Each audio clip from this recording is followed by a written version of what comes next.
ఉత్తరప్రదేశ్ ఎన్నికల ప్రచారంలో మరోసారి రామ జన్మభూమి అంశం తెరపైకి వచ్చింది. కొన్నేళ్లుగా దీనిపై మౌనంగా ఉన్న భాజపా ఈసారి తమ ఎన్నికల ప్రణాళికలో ఈ అంశాన్ని చేర్చింది. భాజపా ఫైర్ బ్రాండ్ నేత ఉమాభారతి దీన్ని సమర్థించుకున్నారు. దీనిపై స్పందించిన కాంగ్రెస్ గతంలో వసూలు చేసిన విరాళాల సంగతి ఏంటని ప్రశ్నించింది.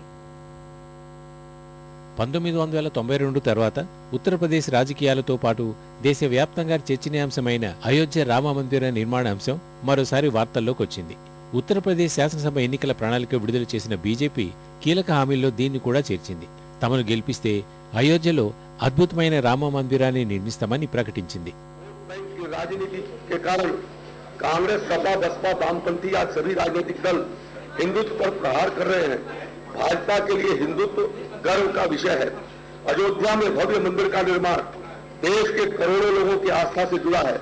मर्यादा पुरुषोत्तम श्री राम राष्ट्र की अस्मिता, गौरव और गरिमा के प्रतीक हैं। परंतु खेद है कि कांग्रेस सपा और बसपा वामपंथियों की छद्म धर्मनिरपेक्षता तथा वोट बैंक की राजनीति के कारण इसका विरोध कर रहे हैं। भाजपा राम मंदिर के निर्माण के मार्ग में आने वाली सभी बाधाओं को दूर करने के लिए वचनबद्ध और कटिबद्ध है। ఉత్తరప్రదేశ్ బీజేపీ ఎన్నికల ప్రణాళికలో రామ మందిర అంశాన్ని చేర్చడంపై కాంగ్రెస్ మండిపడింది. ఈ అంశాన్ని గతంలోనూ ఎన్నోసార్లు వాడుకునేందుకు ప్రయత్నించి బీజేపీ భంగపడిందని గుర్తు చేసింది. మందిర నిర్మాణం కోసం గతంలో వసూలు చేసిన విరాళాల సంగతి ఏంటని కాంగ్రెస్ ప్రధాన కార్యదర్శి దిగ్విజయ్ సింగ్ బీజేపీని ప్రశ్నించారు. लेकर केवल चुनाव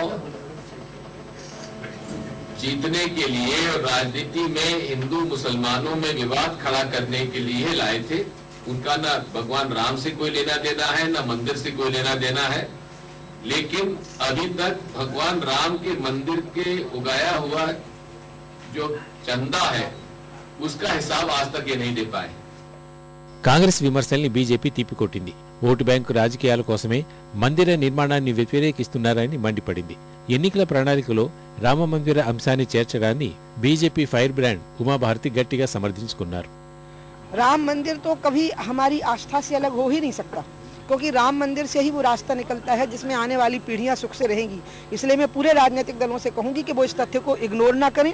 और मैंने सोनिया गांधी जी और मनमोहन सिंह जी से भी अपील की है कि सोमनाथ के तर्ज पर अयोध्या में भी मंदिर का निर्माण हो जाए। इसलिए सांप्रदायिक सद्भाव की जो धारा बहनी है वो तो बहनी ही राम मंदिर के निर्माण के साथ है।